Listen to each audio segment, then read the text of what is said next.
Assalamualaikum warahmatullahi wabarakatuh. Sahabat-sahabatku sekalian, semoga kita sehat-sehat terus ya. Kita akan melanjutkan pembelajaran kita, yaitu mata pelajaran prakarya kelas 9 semester 2 bab 3 tentang budidaya ikan hias. Untuk mengawali setiap pembelajaran kita bersama-sama, yaitu kita awali dengan berdoa terlebih dahulu agar kita mendapat kemudahan dan keberkahan. Untuk materi pembelajaran budidaya ikan hias, kita akan mempelajari yaitu komoditas ikan hias. Yang kedua adalah teknik budidaya ikan hias. Untuk komoditas ikan hias, kita akan mempelajari tentang jenis-jenis ikan hias. Yang kedua adalah jenis wadah budidaya ikan hias.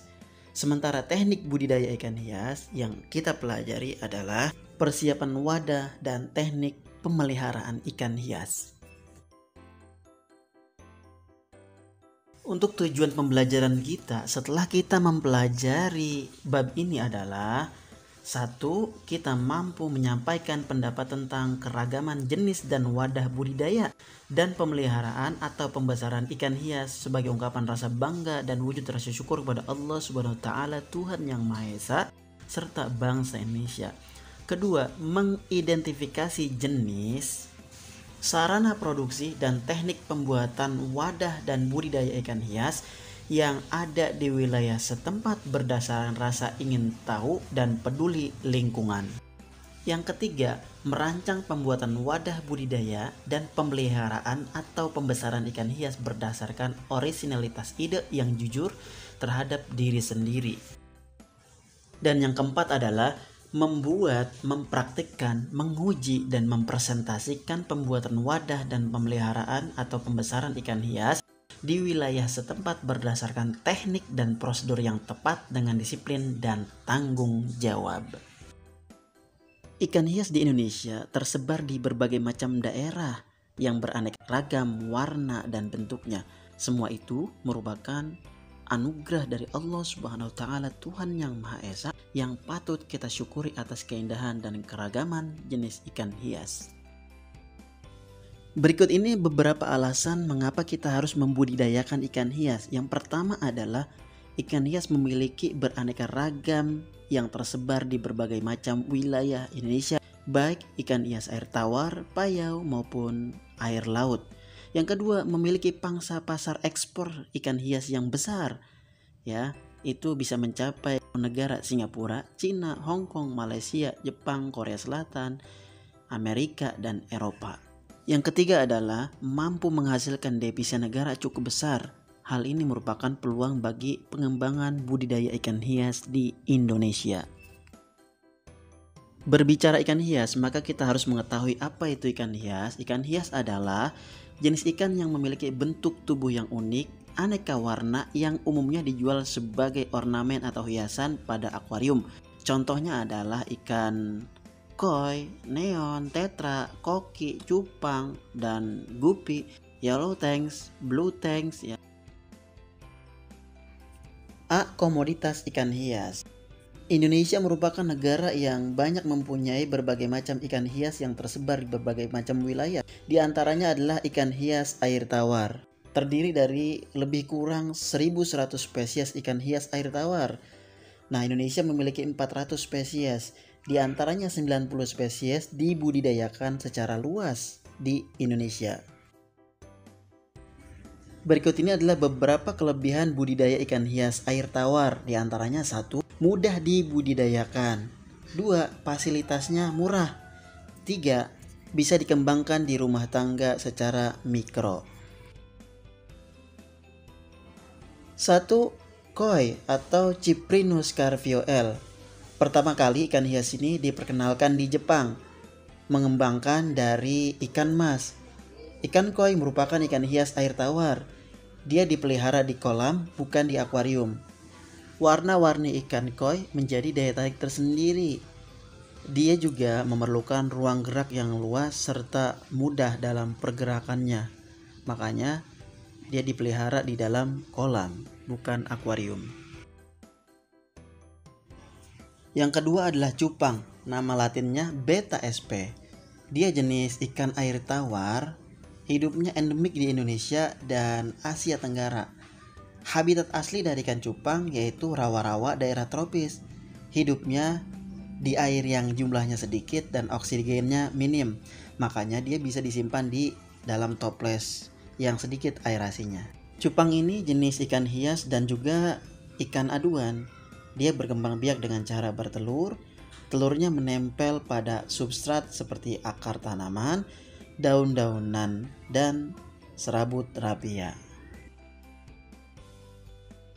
Jenis cupang yang pertama yaitu half moon atau setengah bulan. Cirinya yaitu sirip dan ekor yang lebar dan simetris menyerupai bentuk bulan setengah ya. Pertama kali dibudidaya di Amerika Serikat oleh Peter Wagner pada tahun 1982. Jenis ikan cupang yang kedua adalah crown tail atau ekor mahkota atau disebut juga serit. Cupang jenis ini mempunyai sirip dan ekor yang menyerupai sisir. Jenis cupang yang ketiga adalah plakat half moon. Dia badannya hampir mirip dengan cupang laga, tapi jenis plakat ekor dan sirip lebih indah. Lihat seperti gambar. Berikutnya adalah jenis ikan hias yang ketiga adalah arwana atau Scelerophages sp. Ikan arwana ini sejenis ikan endemik. Ikan endemik itu adalah ikan yang keberadaannya hanya ada pada satu tempat tertentu dan tidak ada di tempat lain. Arwana adalah ikan jenis air tawar yang banyak ditemukan di Kalimantan dan Papua. Jenis ikan ini bernilai ekonomi tinggi. Ukuran kecil saja bisa mencapai jutaan rupiah. Nah, sentra produksi terbesar di Kalimantan dan Sumatera. Jenis ikan yang keempat adalah ikan maskoki atau Carassius auratus. Ikan maskoki merupakan satu keluarga dengan ikan mas dan pertama kali dikenalkan oleh bangsa Cina, namun dipopulerkan oleh Jepang dengan aneka jenis lebih variatif. Sedangkan sentra produksi di Indonesia yaitu di Tulungagung, Jawa Timur bisa menghasilkan 55 juta ekor per tahun. Selanjutnya adalah gupi atau nama latinnya Poecilia reticulate. Dia berasal dari Amerika Tengah dan Amerika Selatan. Kebiasaan ikan ini adalah mudah beradaptasi. Di Indonesia, dia merupakan jenis ikan air tawar. Bereproduksi secara internal dengan cara melahirkan, namun anaknya bisa langsung berenang. Satu perkawinan itu 3 kali kelahiran, yaitu dalam 3 minggu. Satu ekor indukan betina dapat menghasilkan lebih kurang 60 burayak. Jenis ikan yang keenam adalah lohan, flowerhorn cicil. Itu dalam bahasa Inggris. Merupakan hasil persilangan ikan cicil ya. Pertama kali diperkenalkan di Malaysia. Warna sisik dan benjolan itu menjadi daya tarik tersendiri, sangat istimewa ya. Kemudian dikembangkan di Taiwan. Sifat dari ikan ini adalah agresif dan bisa menjadi predator ikan-ikan kecil lainnya. Jenis ikan yang ketujuh yaitu discus atau Symphisodon discus.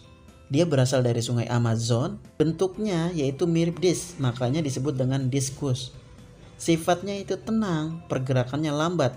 Makanya dia raja akuarium. Karena cocok sekali habitat akuarium. Besarnya bisa mencapai 15 cm per ekor. Itu tadi adalah jenis-jenis ikan. Nah, ada 6 kriteria ikan hias layak diekspor, yaitu berdasarkan ukurannya, jenis ikan, keseragaman, keunikan bentuk dan warna, bebas dari penyakit, dan daya adaptasi terhadap lingkungan itu baik. Dalam dasawarsa kebelakangan ini, Indonesia mengekspor ke Singapura. Namun saat ini ekspor menembus sampai 60 negara dengan penghasilan 50 juta dolar Amerika Serikat, yaitu lebih kurang 9% per tahun. Saat ini Indonesia bisa mencapai 5 besar pengekspor ikan hias di dunia, ya. Dari sisi keseragaman, Indonesia memiliki 300 jenis ikan hias, baik air tawar maupun air laut yang diekspor. Dan yang paling banyak adalah jenis ikan air tawar, yaitu bisa mencapai 85%. Berikut ini adalah jenis-jenis ikan hias laut ya atau air laut yang diekspor karena berdasarkan warna-warna yang mencolok dan indah ya, antara lain yaitu lettersick atau dori.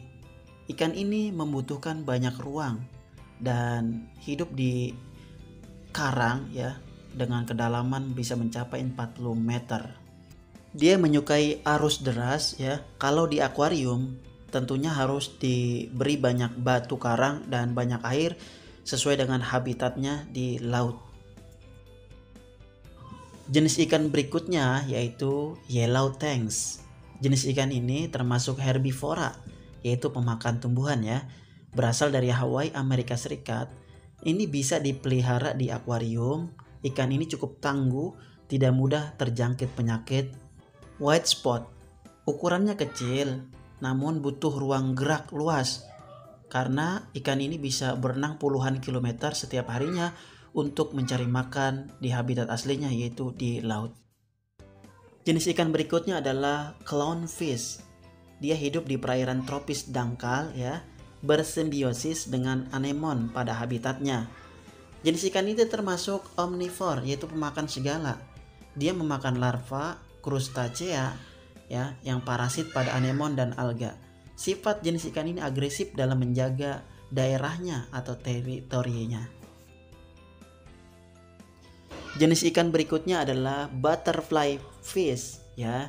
Ikan ini adalah ikan laut tropis, warnanya sangat mencolok, hidup di terumbu karang yaitu Samudra Atlantik ya, Samudra Hindia dan Samudra Pasifik.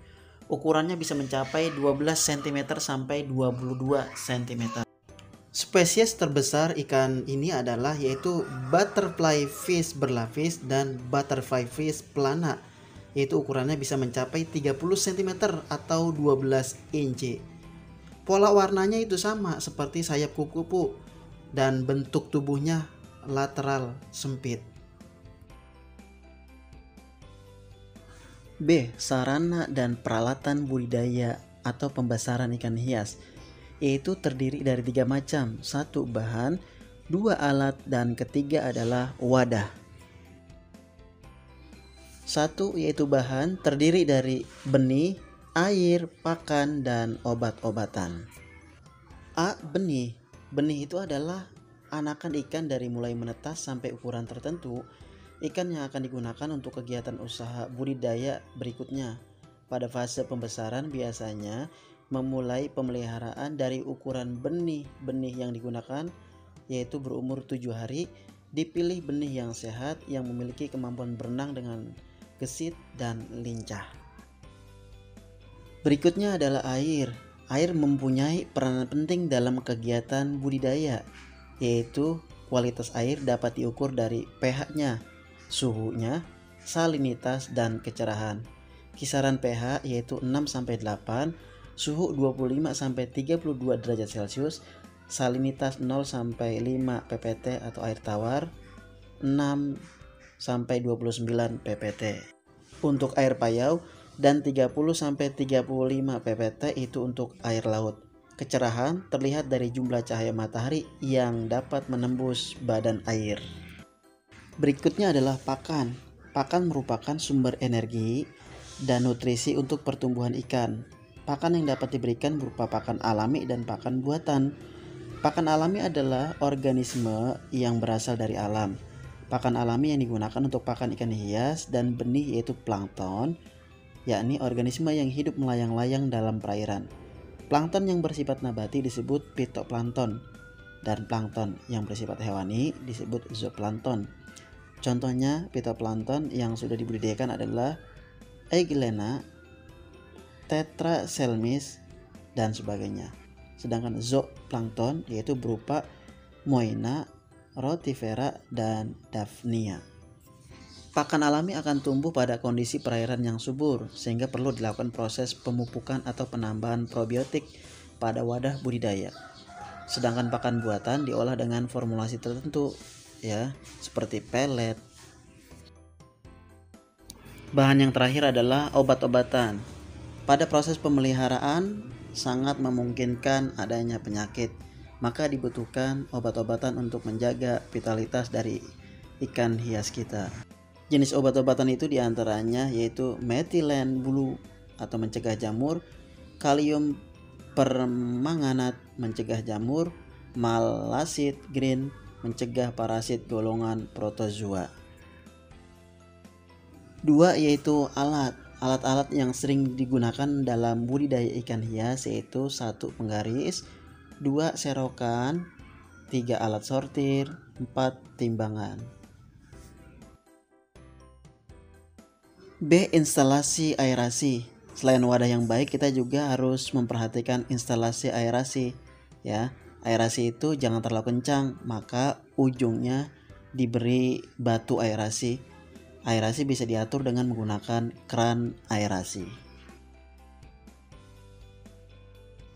3 wadah budidaya ikan hias, yaitu 1 kolam, kedua bak, yang ketiga adalah akuarium. Untuk kolam yang sering digunakan adalah kolam tembok dan kolam terpal yang memiliki saluran inlet atau air masuk dan saluran keluar atau outlet. Jenis ikan hias yang sering dipelihara di kolam biasanya ikan hias yang berukuran besar seperti koi, arwana, dan aligator. Untuk bentuknya disesuaikan saja dengan kondisinya ya, bisa bermacam-macam, tapi pada umumnya bentuknya itu persegi 4 dan persegi panjang. Yang kedua adalah bak, umumnya digunakan yaitu dari fiber. Wadah bak digunakan untuk pemeliharaan ikan pada lahan yang sempit dan praktis. Ikan hias yang dipelihara pada bak fiber adalah ikan hias yang berukuran besar atau berukuran kecil, tetapi dalam jumlah yang banyak. Bak yang digunakan yaitu yang berasal dari fiber. Bak pemeliharaan ikan hias biasa berbentuk persegi panjang ataupun bulat. Dan wadah yang terakhir adalah yaitu akuarium. Dia adalah salah satu wadah budidaya yang digunakan untuk pemeliharaan sekaligus ajang refreshing para hobis karena mampu menjadi penghibur dari kejenuhan. Akuarium adalah wadah yang paling memungkinkan untuk dilakukan proses budidaya dan pemeliharaan di setiap tempat, sangat fleksibel. Ya, demikianlah itu pembelajaran kita terkait dengan budidaya ikan hias. Yang kita pelajari adalah komoditas ikan hias, yaitu terdiri dari jenis-jenis ikan hias dan jenis wadah ikan hias. Semoga bermanfaat buat kita semua. Untuk berikutnya adalah video pembelajaran tentang teknik budidaya ikan hias. Kurang lebihnya saya mohon maaf. Wassalamualaikum warahmatullahi wabarakatuh.